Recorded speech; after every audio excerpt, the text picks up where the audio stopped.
Hey guys, just want to do a recap on my mom's vehicle recently. Good morning, guys. Just getting into the truck. See if this van will start.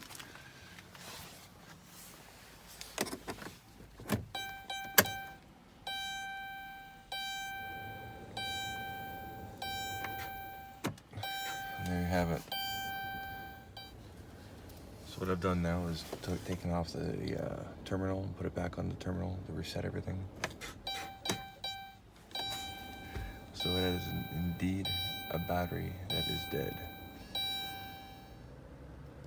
So basically what I did is I took the positive battery terminal off, undid it here, removed it, put it back on, hoping to restart the system, reset the system.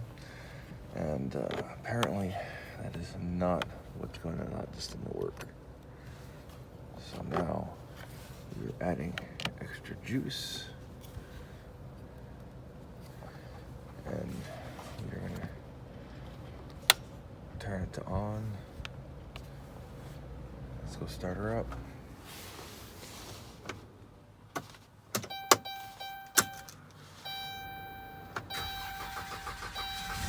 It's alive! She's running.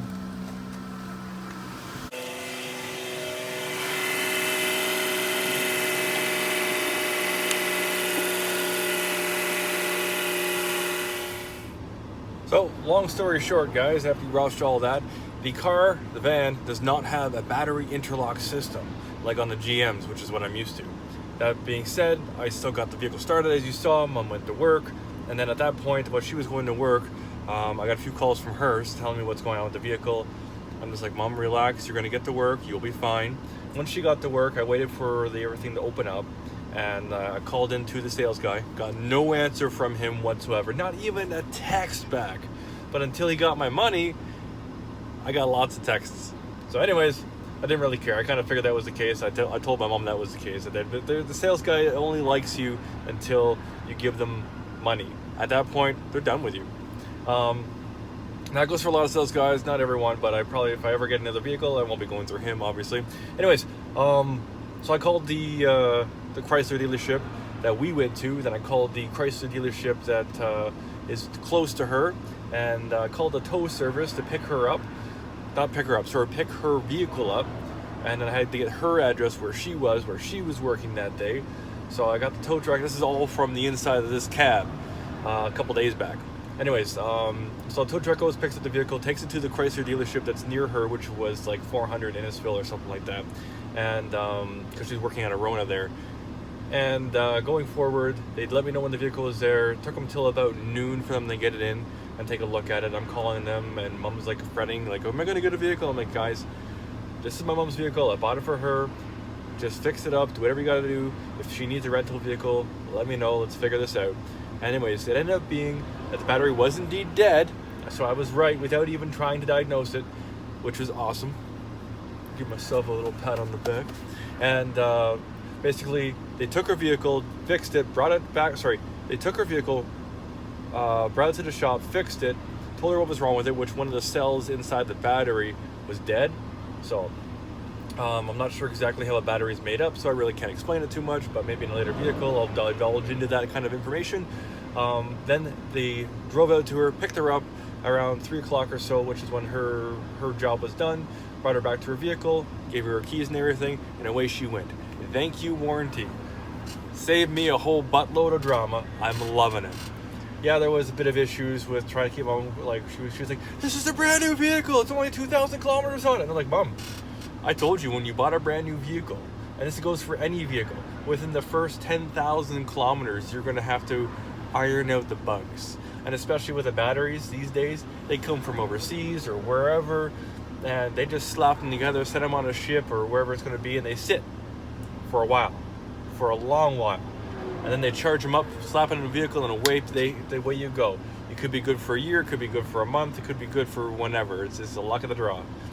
So she's like, did we get a lemon? I'm like, no, Mom.